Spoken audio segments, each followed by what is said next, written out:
وہ جانتا تھا کہ تنہا یورپ کے متحدہ محاذ کا مقابلہ کرنا اس کے بس کی بات نہیں.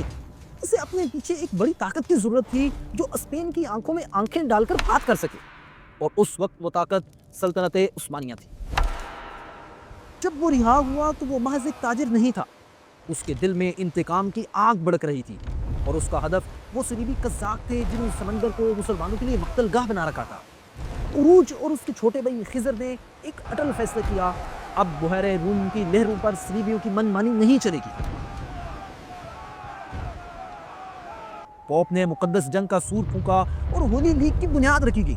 اسپین، وینس، جنیوا، مالٹا اور پوپ کی ریاستوں نے اپنی تمام تر بحری قوت کو یکجا کر دیا تاکہ اسلام کے اس شیر کا راستہ روکا جا سکے. ہولی لیگ کے درجنوں جہاز تباہ ہو گئے اور کئی عثمانیوں کے قبضے میں آ گئے. لیکن تاریخ کا سب سے بڑا معجزہ تو یہ ہے اس ہولناک جنگ میں خیر الدین باربروسا کا ایک بھی جہاز ضائع نہیں ہوا.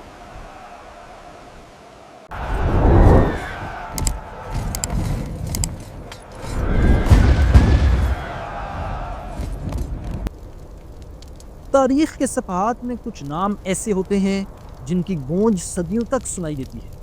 ایک ایسا نام جس کی ہیبت سے کسی دور میں یورپ کی عظیم ترین سلطنتیں کانپ جاتی تھیں. ایک ایسا مرد مجاہد جس نے بحیرہ روم کی تلاطم خیز لہروں پر وہ داستانی شجاعت رقم کی کہ اگلے 30 سالوں تک پورے یورپ میں سے کسی کو یہ جرأت نہ ہوئی کہ وہ سمندر کے سینے پر اس مرد مجاہد کو چیلنج کر سکے. یہ کہانی کسی افسانوی کردار کی نہیں بلکہ سلطنت عثمانیہ کے اس عظیم سپہ سالار امیر البحر اور گرینڈ ایڈمرل کی ہے جسے تاریخ خیر الدین پاشا باربروسا کے نام سے جانتی ہے. وہ سمندروں کا بے تاج بادشاہ تھا جس نے انصاف اور حق کی خاطر اپنی زندگی وقف کر دی. اس عظیم داستان کا آغاز یونان کے ایک گمنام اور چھوٹے سے جزیرے لیسبوس سے ہوتا ہے. یہاں ایک ریٹائرڈ عثمانی سپاہی یعقوب آغا سکونت پذیر تھے جن کے گھر میں 4 بیٹوں نے آنکھ کھولی: عروج، الیاس، اسحاق اور خضر. قدرت نے ان چاروں بھائیوں کے لیے الگ الگ راستے چن رکھے تھے. سب سے بڑا بیٹا عروج تجارت کی دنیا کا مسافر تھا. الیاس علم دین کی روشنی سے منور ہو کر امام بننے کی کوشش میں مصروف تھا. اسحاق نے بڑھئی کا پیشہ اپنایا جبکہ سب سے چھوٹا بھائی خضر جسے دنیا نے خیر الدین باربروسا کے نام سے جانا وہ اپنے والد کے ساتھ مٹی کے برتن بنانے میں ہاتھ بٹایا کرتا تھا. یہ 16ویں صدی کا وہ پرآشوب دور تھا جب بحیرہ روم پر ایک ایسی تنظیم کا راج تھا جسے نائٹس آف سینٹ جان کہا جاتا تھا. یہ ایک دہشت گرد گروہ تھا جو صلیبی جنگوں کی باقیات تھے. جب مسلمانوں نے انہیں فلسطین اور شام کی سرزمین سے بے دخل کیا تو انہوں نے لیسبوس کی قریبی جزیروں کو اپنی پناہ گاہ بنا لیا. ان کا کام مسلمان تاجروں کے جہازوں پر شب خون مارنا، ان کا مال لوٹنا اور بے گناہ عملے کو زنجیروں میں جکڑ کر غلاموں کی منڈیوں میں فروخت کرنا تھا. ایک دن ان سفاک نائٹس نے عروج رئیس کے تجارتی جہاز کو اپنے نشانے پر لے لیا. اس خونریز مارکے میں چھوٹا بھائی الیاس جام شہادت نوش کر گیا جبکہ عروج کو قیدی بنا کر کال کوٹھڑی میں ڈال دیا گیا. معتبر تاریخی کتب گواہی دیتی ہیں کہ عروج نے اس قید و بند کی صعوبتوں میں اپنی زندگی کے 3 طویل سال گزارے. یہ محض قید نہیں بلکہ عروج کے اندر چھپے ہوئے مجاہد کی بیداری کا وقت تھا. جب وہ رہا ہوا تو وہ محض ایک تاجر نہیں تھا. اس کے دل میں انتقام کی آگ بھڑک رہی تھی اور اس کا ہدف وہ صلیبی قزاق تھے جنہوں نے سمندر کو مسلمانوں کے لیے مقتل گاہ بنا رکھا تھا. عروج اور اس کے چھوٹے بھائی خضر نے ایک اٹل فیصلہ کیا. اب بحیرہ روم کی لہروں پر صلیبیوں کی من مانی نہیں چلے گی. یہ وہ دور تھا جب اندلس یعنی اسپین میں مسلمانوں کا آفتاب اقتدار غروب ہو رہا تھا. سقوط غرناطے کے بعد عیسائی فاتحین نے مسلمانوں پر زمین تنگ کر دی تھی. انہیں 2 میں سے ایک راستہ چننا تھا: یا تو اپنا ایمان چھوڑ کر عیسائی بن جائیں یا پھر موت کا ذائقہ چکھیں. اس نازک گڑی میں پوری مسلم دنیا بکھری ہوئی تھی. اندلس کے مظلوموں کی فریاد سننے والا کوئی نہ تھا سوائے باربروسا برادرز کے. عروج اور خضر نے اپنی جانوں پر کھیل کر اپنے جہازوں کو اسپین کے ساحلوں تک پہنچایا. انہوں نے موت کے جبڑوں سے 70,000 سے زائد مسلمانوں کو نکال کر افریقہ کے محفوظ ساحلوں تک پہنچایا. یورپ کے لیے وہ شاید شیطان ہوں گے لیکن ان مظلوموں کے لیے وہ خدا کے بھیجے ہوئے فرشتے تھے. کیا کوئی معمولی ڈاکو ہزاروں لوگوں کی جان بچانے کے لیے اپنی گردن داؤ پر لگاتا ہے؟ نہیں. یہ کارنامہ صرف وہی انجام دے سکتا ہے جس کے دل میں انسانیت کا درد اور ایمان کی حرارت ہو۔ وقت گزرنے کے ساتھ ساتھ یہ بھائی محض جہازوں کی کپتان نہیں رہے بلکہ سلطنتیں بنانے والے بن گئے۔ اس دور میں شمالی افریقہ کی مسلم حکومتیں بالخصوص الجزائر، تیونس یہ داخلی کمزوریوں کا شکار تھیں اور اسپین کی عیسائی سلطنت کے سامنے بالکل بے بس۔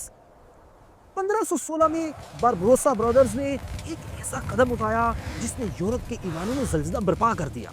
انہوں نے الجزائر کو ہسپانوی تسلط سے چھین کر وہاں اپنی آزاد حکومت قائم کر لی۔ اسپین کا بادشاہ شارل پنجم اس خبر سے طیش میں آ گیا۔ اس کے لیے اپنے پڑوس میں ایک اسلامی ریاست کا قیام کسی ڈراؤنے خواب سے کم نہ تھا۔ اس نے عہد کیا وہ باربروسا برادرز کا نام و نشان مٹا دے گا۔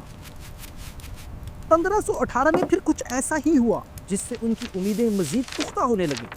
جب وہ سیاہ لمحہ آیا جب عروج رئیس الجزائر کے شہر تلمسان کے دفاع کے دوران ہزاروں عیسائی ہسپانوی سپاہیوں کے نرغے میں آ گئے، جبکہ ان کے ہمراہ محض چند سو مجاہد تھے۔ عروج اور اس کے ساتھیوں کے پاس فرار کا راستہ موجود تھا، مگر انہوں نے میدان جنگ کو چھوڑنے کی بجائے موت کو گلے لگانا پسند کیا۔ وہ آخری سپاہی تک لڑتے ہوئے شہید ہو گئے۔ ہسپانویوں نے اپنی درندگی کا خوب ثبوت دیا۔ انہوں نے سپاہیوں کے سر کاٹ کر نیزے پر چڑھائے اور پورے یورپ میں فتح کا جشن منایا گیا۔ وہ سمجھ رہے تھے شاید باربروسا کا قصہ تمام ہوا، مگر انہیں خبر نہ تھی یہ تو ایک نئے اور بھیانک باب کا آغاز تھا۔ اپنے بھائی کی شہادت کے بعد خضر نے ان کی خون آلود پگڑی کو اپنا تاج بنایا اور باربروسا کے نام کو تاریخ کا حصہ بنانے کا عزم کیا۔ خضر عروج کے مقابلے میں کہیں زیادہ دور اندیش اور اسٹریٹجک ذہن کا مالک تھا۔ وہ جانتا تھا کہ تنہا یورپ کے متحدہ محاذ کا مقابلہ کرنا اس کے بس کی بات نہیں۔ اسے اپنے پیچھے ایک بڑی طاقت کی ضرورت تھی جو اسپین کی آنکھوں میں آنکھیں ڈال کر پھات کر سکے، اور اس وقت وہ طاقت سلطنت عثمانیہ تھی۔ خضر نے ایک ایسا فیصلہ کیا جس نے عالمی سیاست کا پانسا پلٹ دیا۔ اس نے اپنی جیتی ہوئی ریاست الجزائر کو ایک تشتری میں رکھ کر عثمانی سلطان کے قدموں میں پیش کر دیا اور پیغام بھیجا، الجزائر میرا نہیں عثمانی خلافت کا حصہ ہے۔ میں محض عثمانی خلافت کا ایک گورنر بن کر یہاں عثمانی سلطنت کی خدمات سر انجام دوں گا۔ سلطان سلیم اول نے اس پیشکش کو قبول کر لیا اور پھر سلطان سلیمان علی شان کے دور میں خضر کو عثمانی بحریہ کا سپہ سالار اعظم بنا دیا گیا اور انہیں خیر الدین کا لقب دیا گیا، یعنی دین کی بھلائی کرنے والا۔ خیر الدین باربروسا اب محض ایک کمانڈر نہیں بلکہ ایک ناقابل تسخیر علامت بن چکا تھا۔ عثمانی بحریہ کے ایڈمرل کی حیثیت سے اس نے بحیرہ روم میں یورپی طاقتوں کی نیندیں حرام کر دی۔ اسپین ہو یا اٹلی، وینس کی بحریہ، کوئی بھی طاقت، کوئی بھی ساحل باربروسا کے غیظ و غضب سے محفوظ نہ تھا۔ یورپی بادشاہوں پر یہ حقیقت خوب واضح ہو چکی تھی، اگر باربروسا کے اس سیلاب کو نہ روکا گیا تو وہ پورے بحیرہ روم کو عثمانی جھیل میں بدل دے گا۔ اس خوف نے پورے یورپ کو ایک پرچم تلے متحد کر دیا۔ پوپ نے مقدس جنگ کا سور پھونکا اور ہولی لیگ کی بنیاد رکھی گئی۔ اسپین، وینس، جنیوا، مالٹا اور پوپ کی ریاستوں نے اپنی تمام تر بحری قوت کو یکجا کر دیا تاکہ اسلام کے اس شیر کا راستہ روکا جا سکے۔ یہ اس وقت تک کی انسانی تاریخ کی سب سے عظیم الشان بحری فوج تھی جس کی کمان یورپ کے سب سے تجربہ کار اور نامور ایڈمرل اینڈریا ڈوریا کے ہاتھ میں تھی۔ 28 ستمبر 1538 یونان کے ساحل کے قریب پریوزا کے مقام پر دونوں فوجیں آمنے سامنے ہوئیں۔ یہ مقابلہ انتہائی غیر متناسب تھا۔ باربروسا کے پاس صرف 122 جہاز تھے، جبکہ اس کے مد مقابل 300 سے زائد جدید جنگی جہاز کھڑے تھے۔ دشمن کی عددی قوت عثمانیوں سے 3 گنا زیادہ تھی، اور دشمن کے پاس وہ دیو ہیکل گیلین جہاز تھے جن پر نصب بھاری توپیں دور سے ہی موت بانٹ رہی تھی۔ اینڈریا ڈوریا کو اپنی جیت پر اتنا یقین تھا کہ وہ سمجھ رہا تھا آج باربروسا کا آخری دن ہوگا، مگر ڈوریا ایک بنیادی حقیقت بھول گیا کہ سمندر میں فتح جہازوں کی گنتی سے نہیں بلکہ کپتان کے اعصاب اور ہواؤں کے رخ سے حاصل کی جاتی ہے۔ اور باربروسا تو تھا ہی لہروں کا نبض شناس، سمندر کا بیٹا۔ جب جنگ کی بساط بچھی تو ڈوریا کے وزنی اور دیو ہیکل جہاز ہوا کی کمی کی وجہ سے سمندر میں ساکت ہو کر رہ گئے، اور یہی وہ موقع تھا جس کا باربروسا کو شدت سے انتظار تھا۔ سو اس نے اپنی ہلکی اور تیز رفتار جنگی کشتیوں سے وہ برق رفتار حملہ کیا کہ دشمن کو سنبھلنے کا موقع نہ ملا۔ یہ کوئی اتفاقی حملہ نہیں بلکہ ایک جچی تلی انجینئرنگ اور جنگی حکمت عملی تھی۔ عثمانی جہازوں نے ڈوریا کے بیڑے کو حصار میں لے لیا۔ وہ عقاب کی طرح جھپٹتے، توپوں سے آگ برساتے اور لمحوں میں نظروں سے اوجھل ہو جاتے۔ ڈوریا کی بھاری توپیں ان متحرک اہداف کا نشانہ لینے میں بالکل ناکام رہیں۔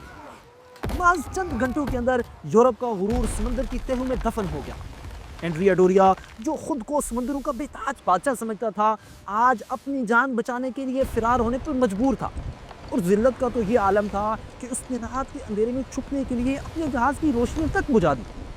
ہولی لیگ کے درجنوں جہاز تباہ ہو گئے اور کئی عثمانیوں کے قبضے میں آ گئے۔ لیکن تاریخ کا سب سے بڑا معجزہ تو یہ ہے اس ہولناک جنگ میں خیر الدین باربروسا کا ایک بھی جہاز ضائع نہیں ہوا۔ پریوزا کی اس فتح نے دنیا کا جغرافیہ بدل کر رکھ دیا۔ بحیرہ روم اب باقاعدہ طور پر ایک عثمانی جھیل بن چکا تھا جہاں کسی بھی دوسری بڑی طاقت کو پر مارنے کی جرأت نہ تھی۔ اس کے بعد اگلے 30 سال تک کسی یورپی طاقت نے عثمانیوں کو سمندر میں چیلنج کرنے کا خواب تک نہ دیکھا۔ اس بحری برتری کی بدولت سلطان سلیمان عالی شان نے خشکی پر بھی فتوحات کے جھنڈے گاڑ دیے اور سلطنت عثمانیہ ڈینیوب سے دجلہ اور الجزائر سے فارس تک پھیل گئی، یہاں تک کہ عثمانی دستے ویانا کی دیواروں تک جا پہنچے۔ خیر الدین باربروسا کی عظمت کا اعتراف دشمن کو بھی کرنا پڑا۔ 1540 میں مقدس رومی سلطنت کے طاقتور ترین حکمران شارل پنجم نے باربروسا کو اپنا ایڈمرل ان چیف بننے کی پیشکش کی اور پورے شمالی افریقہ پر حکمرانی کا لالچ دیا۔ لیکن خیر الدین نے اس شاہی پیشکش کو ٹھوکر پر رکھ دیا۔ اگر وہ کوئی عام قزاق یا لٹیرا ہوتا تو وہ یقیناً اس دولت اور منصب کو فوراً اختیار کرتا، مگر وہ تو ایک نظریاتی مجاہد تھا۔ اس کے اس انکار نے شارل پنجم کو خوب دل ملا دیا۔ وہ خود ایک عظیم لشکر لے کر الجزائر پر حملہ آور ہوا، لیکن اسے ایک بار پھر عبرتناک شکست کا سامنا کرنا پڑا۔ اس عظیم الشان فتح کے بعد ناقابل شکست رہنے والے مرد مجاہد خیر الدین باربروسا نے 67 سال کی عمر میں فوجی زندگی سے ریٹائرمنٹ لی اور اپنی یادداشتیں قلم بند کروائی، جنہیں فتوحات خیر الدین پاشا کے نام سے جانا جاتا ہے۔ اگلے سال وہ پورے جاہ و جلال، عزت اور ابدی شہرت کے ساتھ اس جہان فانی سے رخصت ہوا۔ خیر الدین باربروسا کا نام تاریخ کے افق پر ہمیشہ ایک روشن ستارے کی طرح چمکتا رہے گا۔